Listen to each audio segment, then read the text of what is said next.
Muito bem, pessoal, estamos aqui de novo para continuar o nosso curso de Higiene e Segurança, olhando sobre o aspecto de risco, e dessa vez vão ter umas continhas nos finais para vocês fazerem aí, porque nós vamos falar de limites de tolerância.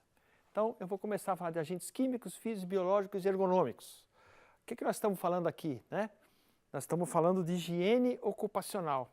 E os agentes físicos são ruído, conforto térmico, iluminação, radiação ionizante, radiação não ionizante, vibrações do corpo. O que são os riscos químicos? Gases, poeiras, vapores. O que são os riscos ergonômicos? Postura, fadiga, ritmo de trabalho e assim por diante. Então, nós vamos olhar nesse curso basicamente químicos e físicos. Não vamos entrar nem nos biológicos, nem nos ergonômicos. E o que então que é a higiene ocupacional? Que nós estamos focando mais em doença agora. É a ciência da previsão, reconhecimento, avaliação e controle das condições do local de trabalho que podem causar doenças. Essa é a definição clássica de higiene ocupacional, né? E aí estão os agentes principais de que ela trata e que você vê num curso extenso, você vê um por um. Nós vamos ver alguma coisinha de alguns deles nas próximas aulas, né? SESMIT, CIPA e mapa de riscos. Então, vamos ver o seguinte. SESMIT significa Serviço de Especialidade de Segurança e Medicina do Trabalho. Toda empresa de porte médio ou grande tem que ter. CIPA, Comissão Interna de Prevenção de Acidentes. Toda empresa de grande e médio porte tem que ter. São obrigatórios. O SESMIT, você contrata funcionários. Na CIPA, dentre os seus funcionários, uma parte é eleita pelos funcionários e uma parte indicada pela administração. Faz uma comissão paritária para analisar. O SESMIT tem a possibilidade, sim, de impor normas na empresa, corrigir situações. A CIPA não. A CIPA é um órgão consultivo, é um órgão das pessoas terem consciência dos problemas que elas podem ter no local de trabalho. Ambos trabalham juntos. Você vai dimensionar um SESMIT, está na lei, você vai lá NR4, tem um exercício no final para você fazer. Como é que dimensiona? Vai dimensionar em função do número de funcionários e do grau de risco da empresa, que está no Cadastro Nacional das Atividades Empresariais. Você vai lá e procura e você tem a tabela para montar o seu quadro de SESMIT, né? É o NR4, você vê, repetindo, você vê a classificação, risco 1, 2, 3, 4 da empresa e vê o número de funcionários, né? A gente costuma chamar que o SESMIT é o braço do empregador e a CIPA é o braço do empregado, dentro da empresa e segurantes, né? Os membros eleitos da CIPA, eles têm, depois de um ano, que é o mandato, eles têm um ano de estabilidade. Os da SESMIT são funcionários normais da empresa, né? E objetivos da CIPA, tem um monte de objetivos da CIPA, que é conscientizar, fazer a CIPAT, que é a Semana Interna de Prevenção de Acidentes de Trabalho, e assim por diante. Composição da CIPA, tem o empregador, como eu falei, e os trabalhadores eleitos e empregador são indicados. Não precisa ser ninguém especializado em assunto de higiene e segurança, não. Pessoas normais do trabalho que vão ser treinadas pelo SESMIT, tem um curso de 20 horas, e vão tentar conscientizar o resto da empresa sobre os problemas de segurança, né? A CIPA tem que fazer um mapa de riscos, né? Que eu já falei numa aula anterior, que na verdade é um croquis, é um desenho das condições perigosas, condições que podem levar a acidentes, né? E esse croquis com a situação dos objetos, das máquinas, você põe círculos pequenos, médios e grandes. Pequeno é pouca condição perigosa, médio e o grande, alto risco, alta condição perigosa. E você também dá cor. Então, se for os agentes físicos, é verde, ruído, calor, iluminação. Agentes químicos, gases e poeiras, é vermelho. E assim por diante, até risco de acidentes, que é o layout, é azul. Então, se for risco leve, que eles chamam de risco, na verdade, você sabe que é condição perigosa, para a nossa terminologia. E aqui, se você tiver uma bola grande, com 4 cores, não é que é um quarto cada uma que tem um problema, não. É só para simplificar, é um risco alto ergonômico, é um risco alto de acidente, é um risco alto químico, é um risco alto também de risco físico. E aqui está um exemplo do que seria um mapa de risco, que deve estar na porta de entrada de qualquer local de trabalho, deve ser feito pela CIPA e talvez anualmente tem que ser adaptado se houve alguma modificação. Então esse é um mapa de risco. Visual, você bate o olho, você vê de ter condições perigosas. Por exemplo, ali na seção de pintura, é tudo vermelho, risco grande. Claro, são os gases, os solventes, os vapores que você pode inalar. Agentes químicos e o corpo humano. Então, o nosso problema é assim, qual é a doença que eu vou ter se eu inalar esse agente químico? Então, primeira coisa, vamos lembrar um pouquinho do corpo humano, né, que são as células, etc. Quais são as rotas de entrada? Elas podem entrar por 3 lugares. Elas podem entrar por inalação, elas podem entrar por ingestão, pela boca, e elas podem entrar pela pele cutânea. Na pele é por 2 jeitos, absorção ou se perfurou, a gente chama de injeção. Um caco de vidro, um prego, um corte por uma faca, né? Então vamos ver as rotas de entrada. Inalação é a mais importante para agentes químicos, ingestão é importante também para sólidos e material particulado, e finalmente a cutânea, que é a pele, que também às vezes é muito importante porque causa as dermatites. Quando a coisa entra, você tem a exposição, aí se ela penetra, ou foi pela inalação, ou foi pela pele, ou foi pela ingestão, depois ela se distribui a substância tóxica pelo corpo, é toxicocinética. Quem é engenheiro mecânico ou engenheiro civil, quem fez engenharia sabe, cinética é movimentação de partícula, então toxicinética está se movimentando. Depois ela se distribui e começa a afetar o corpo, aí chama-se toxicodinâmica, como é que é a dinâmica de afetar o corpo. E finalmente os danos ao organismo, e aí o médico já tem que entrar, que é o médico do trabalho. Então você se expôs, respirou, entrou, se distribuiu, começou a causar danos e você tem danos no organismo. A empresa tem que atuar em todos os momentos para evitar que isso aconteça. Principalmente que haja penetração ou exposição. Lembra aquela condição perigosa? Você não devia estar exposto para não correr perigo. É exatamente o mesmo conceito aqui em doenças do trabalho. E como é que o corpo age com essa substância? Do nosso ponto de vista no trabalho, vamos lembrar 3 coisas. Primeiro, o fígado. O que faz o fígado? O fígado quebra a substância tóxica em substâncias inertes. Então essa é a função do fígado. Segundo, o rim. O rim filtra o sangue para tirar todas as impurezas do sangue. Se você tiver uma partícula, por exemplo, no pulmão, no alvéolo, uma partícula que a gente chama respirável, menor que 2,5 micras, como é que tira aquilo? Vai uma célula chamada macrófago. Ela vai lá, envolve essa partícula respirável, pequenininha, e tira para os nódulos linfáticos, tira para a corrente sanguínea e retira essa partícula do corpo humano até ser expelida. Então o corpo reage de 3 maneiras quando tem um agente químico, né? Ele pode. E agora, como é que a gente vai fazer controle, né, uma hierarquia de controles? Controle para essas substâncias não entrar no corpo e não afetarem a gente. Na NR15, que é uma das suas bíblias, que você imprime na internet, você vai ter o anexo 11, que eu estou falando agora, e o anexo 12. Então, NR15, anexo 11 e anexo 12. Né? Anexo 11 vai ser inalação de gases, o 12 de poeiras minerais. Né? E ainda vai aparecer lá o conceito de limite de tolerância. Toda vez que eu falar LT, é limite de tolerância, é NR15 e é Brasil. Né? Você pode baixar todas as NRs se você quiser, não tem nenhum problema. Nenhum problema.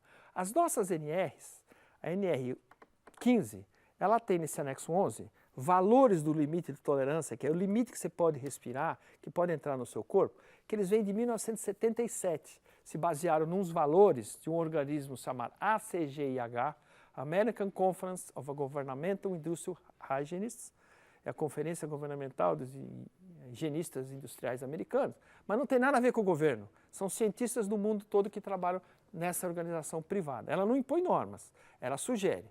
Em 1977, o Brasil não tinha norma nenhuma, foi no governo Geisel, foi o ministro Arnaldo Prieto que falou, precisa pôr alguma coisa. Então, em 6 meses, a Fundacentro criou essas normas em 1977 e publicou o decreto em 78. Então, as nossas normas são dos valores dessa ACGH de 1977, elas têm quase 40 anos, estão completamente ultrapassadas. Então, gente estudando para mudar isso aí. Por que não muda? Porque veio na forma de lei, né? O limite de tolerância, essa é a minha definição, hein? É para ser usado por especialistas, quem for engenheiro de segurança, quem for higienista, quem for médico do trabalho, são recomendações, porque certeza absoluta não tem. Por que não tem? Porque risco zero não existe. Você está vivo, você corre algum tipo de risco, por menor que seja o risco, né? Então, o limite de tolerância, ele pode ter pessoas, não é todo mundo que ele protege a grande maioria das pessoas, mas tem uma outra pessoa que é muito suscetível, muito alérgica, ela pode estar abaixo daquele valor, 10 ppm, ela está com 9, e ela mesmo assim ser afetada, né? Precisa de muitas informações, muitos testes em animais, muitos testes industriais, muitos testes para você obter um limite e dar um valor, né? Você não pode usar ele para controle da comunidade, não tem nada a ver. Comunidade você está exposto todo dia, 7 dias por semana, 24 horas por dia. Não, eles são para 8 horas por dia ou 48 horas semanais. Limite de tolerância é 48 horas semanais. Ele não é estimativa de toxicidade relativa, ele não é para ser usado como contraprova de doenças, né? E, finalmente, não é uma divisão rígida de seguro e não seguro. Os especialistas sabem disso. Para o público, você não vai falar isso. Você vai falar, olha, você está abaixo do limite, é o melhor que a ciência pode fazer, dentro das condições científicas atuais, você deve estar seguro, né? Esse é o limite de tolerância, né? Já na NR15 você vai lá, que é totalmente seguro, não causará dano, mas é de 40 anos atrás. Isso já mudou muito, né? As coisas já mudaram. Nós temos dois tipos de limite de tolerância, dois no Brasil, dois. Valor teto, que é um valor 15 ppm, nunca pode ser ultrapassado nas 48 horas da semana ou nas 8 horas do dia. Nunca pode ser ultrapassado. Você fica medindo e nunca pode passar acima. Se passar, furou a norma. E o outro é aquele chamado limite de tolerância média aritmética ponderada no tempo. É uma média. Você pode sim passar acima e pode ficar abaixo, mas na média você tem que estar abaixo. Você pode ficar 1 hora um pouquinho acima e 7 horas abaixo, por exemplo. Então, na média, vai ser estar abaixo. Agora, quanto que você pode ir acima? Tem que botar um limite nisso. Também não pode, é um valor muito grande, porque aí mata a pessoa quase instantaneamente. Então, esse limite de tolerância, que é o média aritmética ponderada, ele tem que botar um valor em cima, que a gente chama de valor máximo. É completamente diferente. Certas substâncias que são narcotizantes ou têm efeito muito rápido, elas têm valor teto. Nunca pode passar. Aquelas que pode, um pouco acima, um pouco abaixo, tem que ter um limite superior. São outros tipos de substâncias e elas têm um valor máximo. Valor máximo não é o valor teto, são coisas diferentes. Valor máximo está sempre associado à média ponderada. Sempre associado à média ponderada. Se você procurar, por exemplo, ácido clorídrico, que é álcool N-butírico, na sua NR15, no anexo 11, vai aparecer lá que são limite de tolerância e valor teto. Como é que você sabe disso? Porque tem um sinalzinho de mais na segunda coluna dizendo valor teto está mais. Se não, vale a coluna de média ponderada no tempo, né? Quanto pode ser superado? Eu falei, o valor média ponderada no tempo pode ser superado até o valor máximo. Mas, na média também está abaixo. São dois controles que você vai ter que ter sobre o seu limite, né? Está aqui o valor máximo que eu vou mostrar para o valor máximo, acima do limite, está sempre associado ao limite de tolerância média aritmética ponderada no tempo. Está sempre associado. Como é que eu calculo esse? Como é que eu calculo o valor máximo?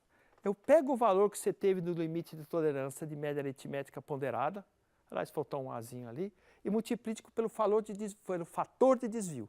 Então, se o meu limite de tolerância média aritmética ponderada é 10 ppm, partes por milhão, ou miligramas por metro cúbico, eu vou numa tabelinha que eu vou mostrar aqui, que está lá, que é o quadro 2, você vê o fator de desvio. Multiplica o fator de desvio, que vai de 3 a 1,1, e você tem o valor máximo. Está sempre acima, né, de 1,1 até 3 vezes.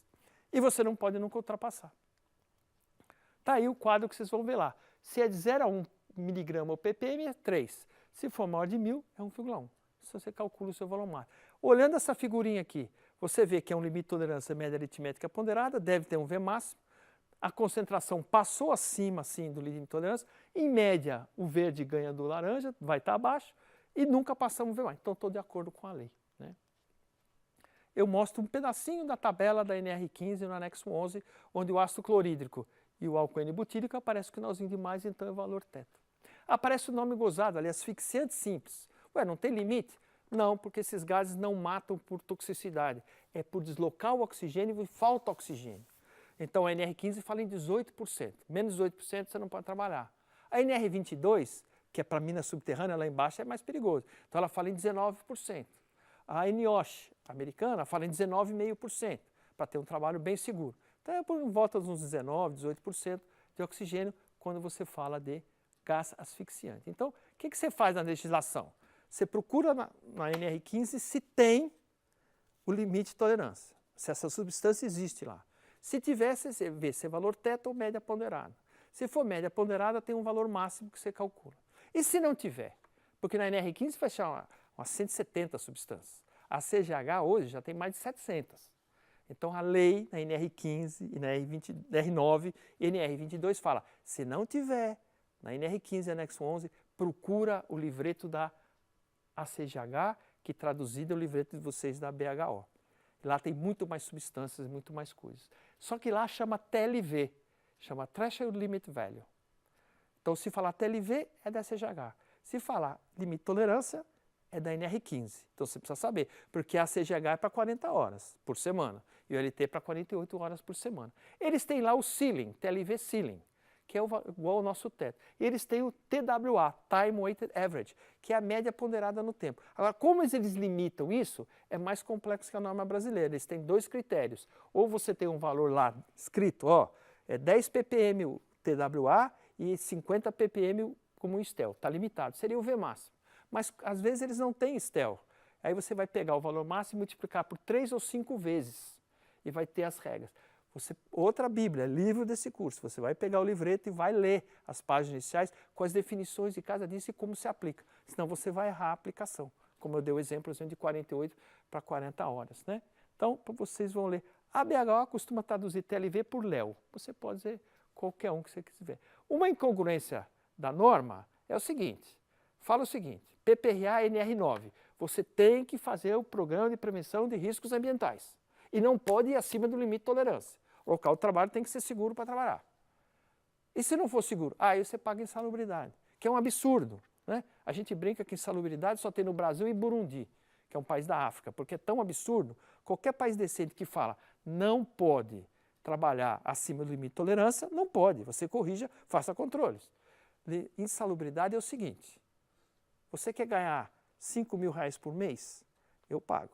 Agora, se você trabalhar naquele setor da empresa, que você vai ficar doente daqui a 5 anos, eu te pago 6 mil. Isso é insalubridade, pagar para o cara ficar doente.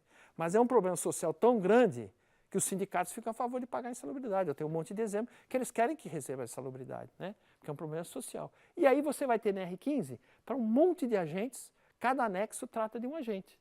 Né? Cada um pus aí para vocês verem os agentes de cada um. Então, a gente viu hoje o conceito de limite de tolerância, que está na NR15, que é brasileiro, e vimos também, se não tiver na NR15, você procura no livreto da CGH, traduzido pela BHO, muitas vezes aparece como Léo lá, o TLV é marca registrada, e lá tem muito mais substância e muito mais agente. Mas fique sempre atento para as definições de tempo, no dia, tempo por semana, e assim por diante.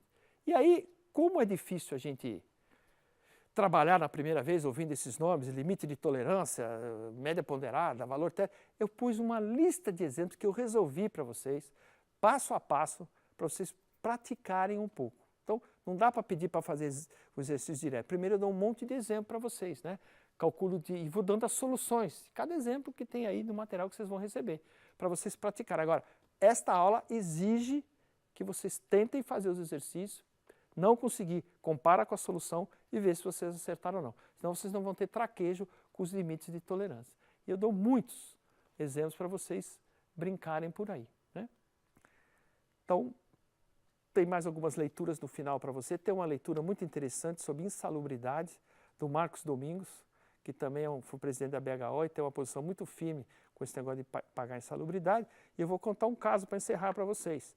Na antiga fábrica de uma grande empresa de cerveja no Rio, um professor famoso na área de acústica estava medindo as barreiras que eles puseram, tudo para absorver o ruído. E ele estava fazendo as medições para fazer o laudo e foi abordado por 3 membros do sindicato que falaram, professor, a gente não quer saber quanto o senhor está sendo pago para fazer isso. Nós vamos pagar o dobro para você dizer que está acima do limite de 85 decibéis o ruído e que é insalubre, porque a gente precisa da insalubridade. Então veio um conflito, né? Entre a necessidade social, a necessidade do salário, que não dá satisfações mínimas, e você querer que o cara seja saudável.